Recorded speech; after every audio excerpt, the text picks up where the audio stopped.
Jane, thanks very much for making time to talk with me this morning.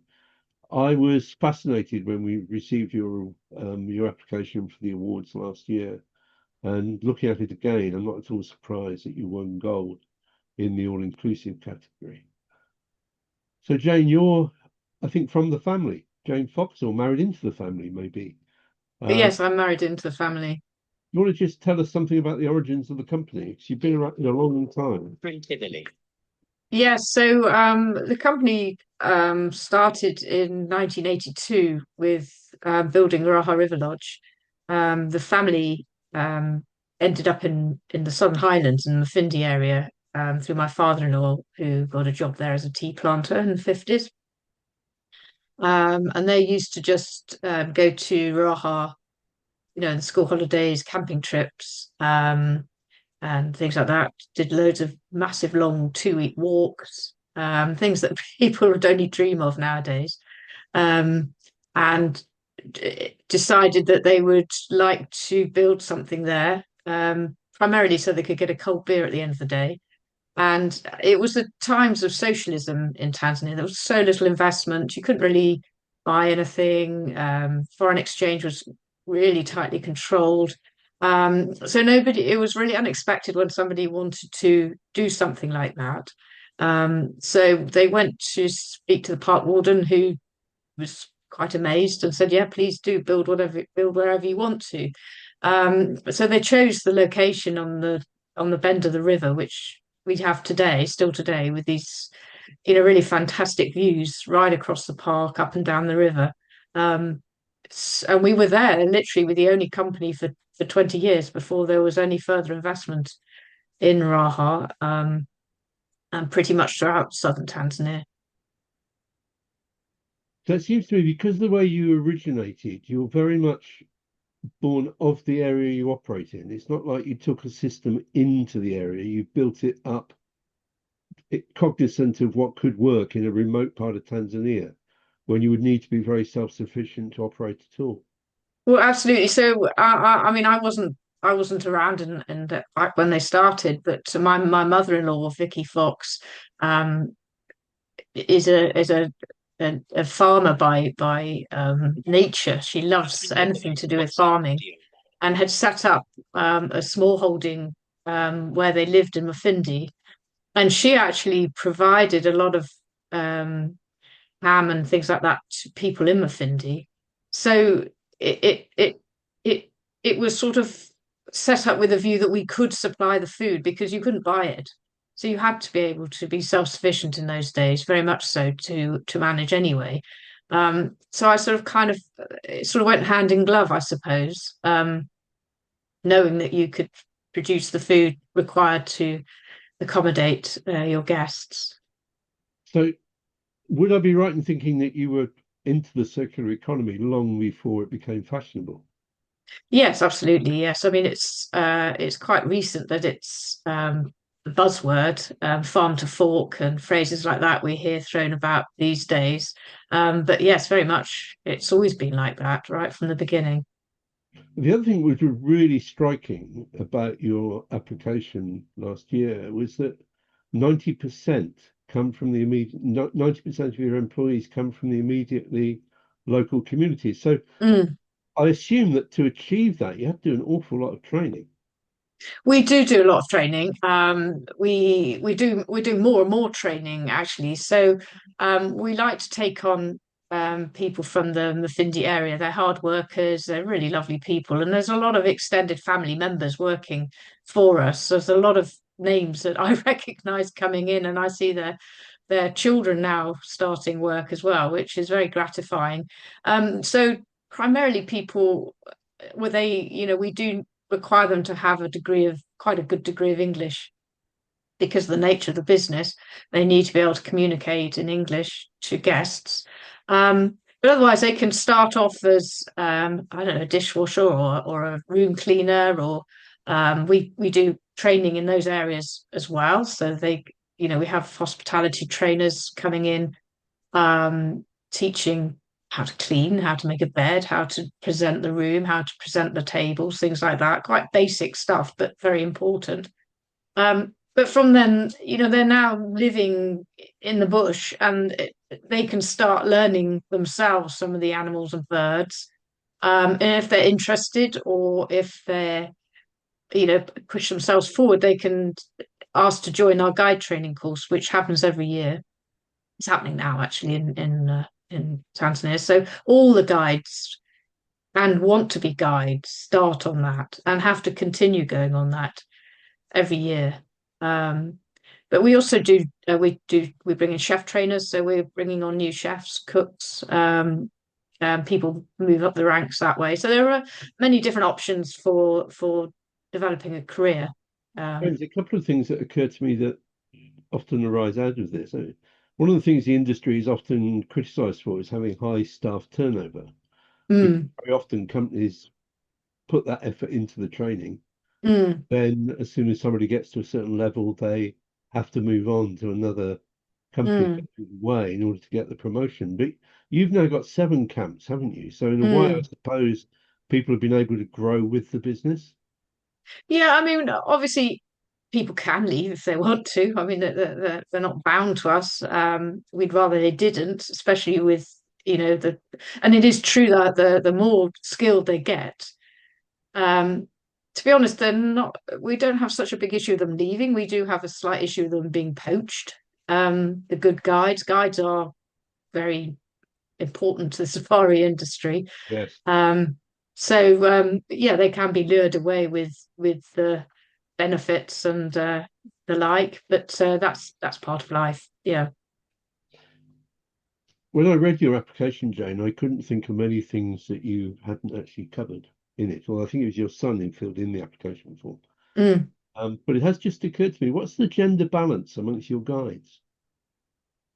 Um, they are uh men. We've had women guides, they're excellent guides. They I don't know what I mean, it's not that we don't encourage it, it's just how it tends to be. It is still a very male orientated society. Um, or we'd love to have more lady guides, of course we would, but and it's open to all. It just doesn't seem to go that way. Whether it's because they're living remotely and they've got families, I don't know so much. It is obviously harder if they're young with families to manage, but it can be done. We had one excellent female guide, but she left to go and work somewhere else in Arusha, I think. But yeah, so it is still a very male orientated society in Tanzania, I would say. Yes, and I mean, I sometimes get myself into trouble with women for saying you do need in the end, you can't just change the culture necessarily all that rapidly, given Mm, that you're operating in somebody else's place. I noticed that Oliver, when he filled this in, talked about um, providing facilities for the differently abled. Now, that's a language you hear frequently in India, but very rarely in Africa. Uh, mm. Clearly, at least for Oliver, and I would guess for you, catering for the differently abled is an important part of what the business does. Well, yeah. Do you mean for guests or for Yeah, staff? but Oh, for forget. guests. Yeah. Oh, I mean, do you know what? Tanzanians generally are so much more natural with differently able people than we are in the Western world. That it's very much more an attitude of, well, this is how somebody is, let's just get on with it. And in a way, that makes it so much easier for somebody to enjoy a holiday because, yes, they might be helped or they might need to be helped, but it's not done in a sort of, I don't know how to, a sort of obvious way. It's just a very matter of fact way of being, and it's a very genuine, refreshing manner, I find. But yeah, we've had many different people stay with us with various things that need help with or working around, and it's always a great pleasure to be able to do that. Do you think that I'm speculating, Jane, but I'm just wondering if that's in part because you are in a remote part of Tanzania where it presumably wouldn't be easy for someone born with a disability or who um, has a serious accident and becomes disabled, Mm, would be very hard for them just to be put in a home because there wouldn't be a home to put them in, and therefore the community as a whole kind of steps up and takes the responsibility. mm. Oh That's yeah, very much so. Yeah, yeah, yeah. There is, yeah, there's nothing, there's nowhere for people to get help in local communities. It's either their families and friends or they'll, yeah, yeah, just but the way in which, because your business is in a remote, I'm speculating again, but you can say mhm. got it wrong. But in a sense, what we seem to be hearing is that because of where your business is and the way it grew, it very much reflects the social norms and structures of the communities that you're working with. You're Mm, part yeah, of it rather than being having been imposed into it from outside. Does it? well, yeah, I think so. Yes, and also we're one of the few safari companies that are quite open to taking children of any ages. This is a historical thing, really, in that when we were building it, we had our kids there. I mean, Oliver, my son, you mentioned, who wrote the application. I mean, he was born in England, but we lived in Tanzania, so he was out there from 5 weeks old running around. I even managed to lose him in Raha once. He turned my back for 5 minutes. So yeah, so we had our children there, so it was natural to us to have guests bringing children. I mean, they don't do it that often. It's not the most ideal place to have young children, but we still to this day welcome them, and the staff are always really really good with children. Oliver talks in the application, although he surprisingly didn't go on and on about it, but about the Foxes Community and Wildlife Conservation Trust. I assume Mm. that's a family trust, is it? Yeah, so we in the Mafindi area where the farm is, Mafindi Hide and Lodge.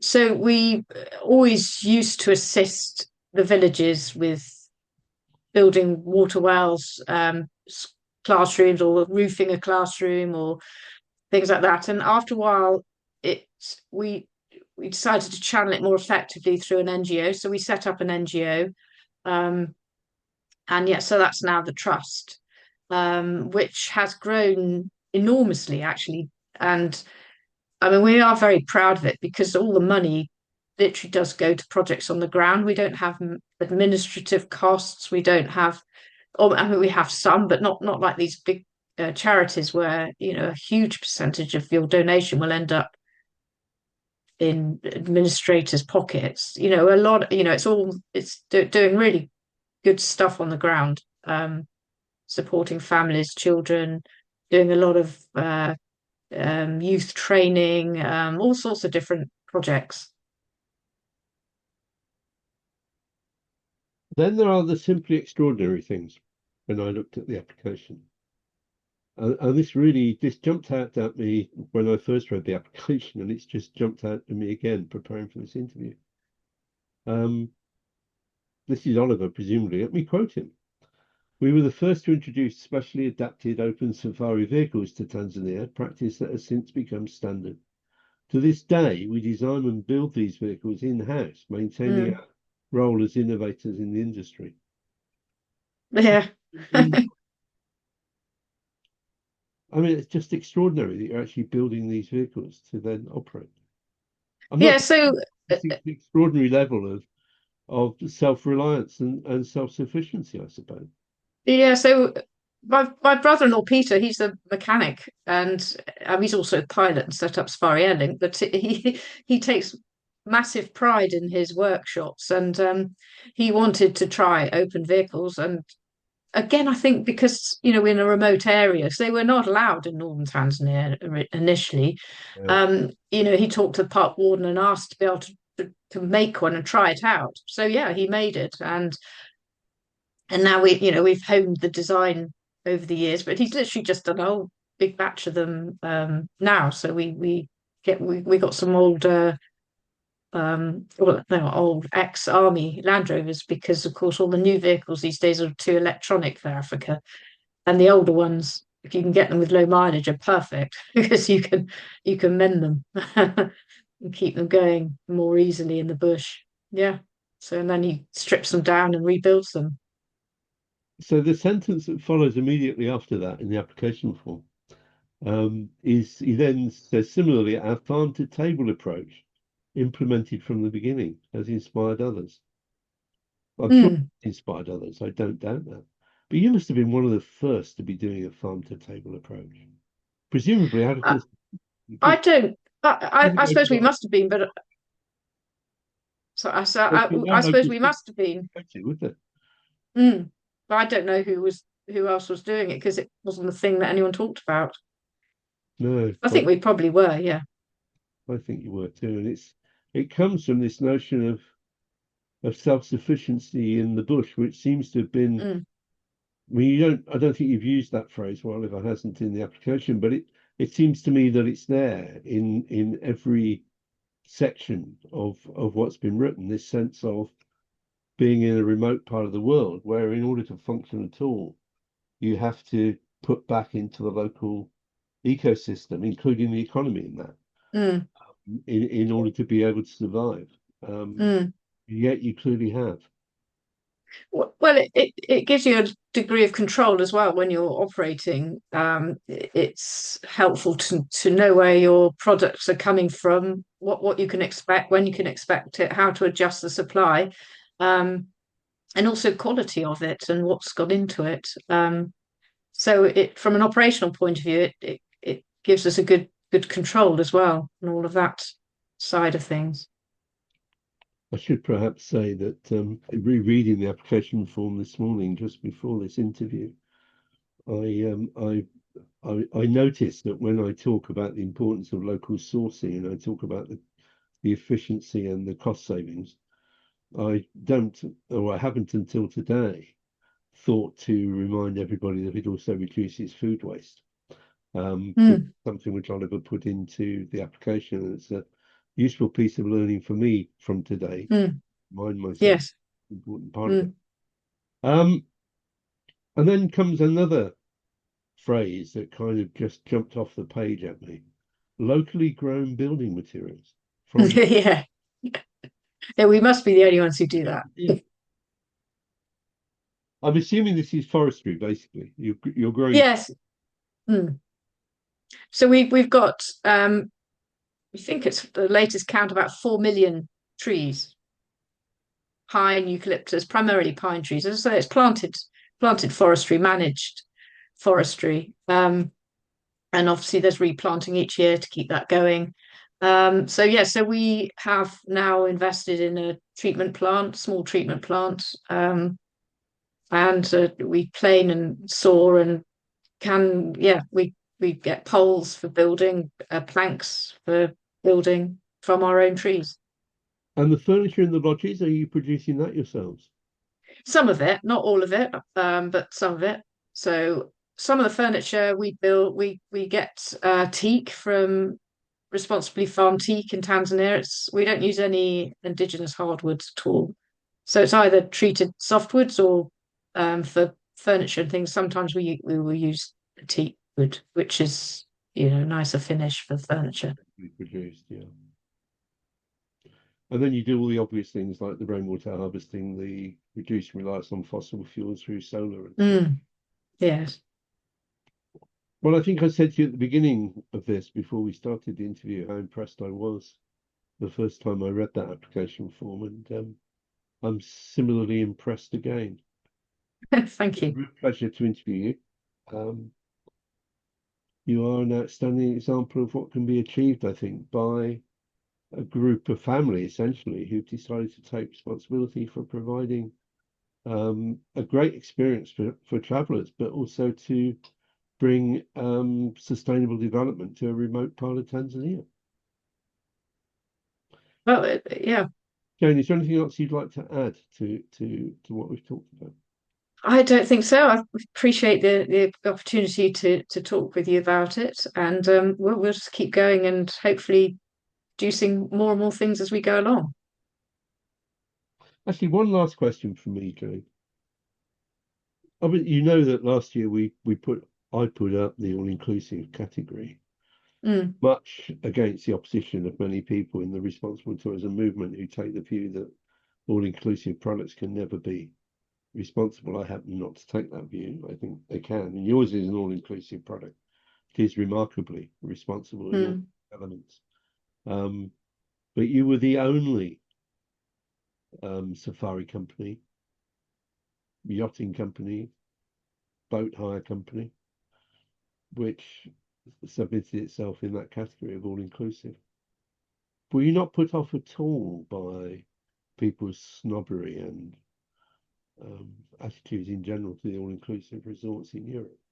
Well, probably, but it's interesting to explore the word and what it means because it does cover an awful lot of areas that people perhaps don't think of as all inclusive. I mean, until you actually nail it down, I wouldn't. Yes, you immediately do think of these massive, great big hotels in Spain or whatever. And no, we don't compare ourselves to that at all. But if you actually nail down what it means, then there are a lot of places that probably could be classified and probably are classified as all inclusive but yeah, don't see themselves that way. Well, we don't really either, but it's a fact that we are. So I think that was our thinking. No, your thinking is entirely correct. And I think what is I will forever be grateful to you for enabling us to have two golds last year in the all-inclusive category, and for one of them to be a European big hotel, and for one of them to be Fox's Safaris. Seems to me to be Mm, entirely appropriate. They're both putting back a lot into the local communities with which they mm, operate. And I think everyone should be grateful for that and acknowledge the fact that all inclusives are not necessarily a bad thing. It can actually be a very good thing. Um, yeah. so Well, thank I think it's like anything, it depends on how it's operated and the ethos behind it and what they're trying to achieve with it. Jane, thank you very much for your time. Really appreciate it. And I hope people will enjoy the interview as much as I've enjoyed talking with you. Thank you very much. It was a great pleasure.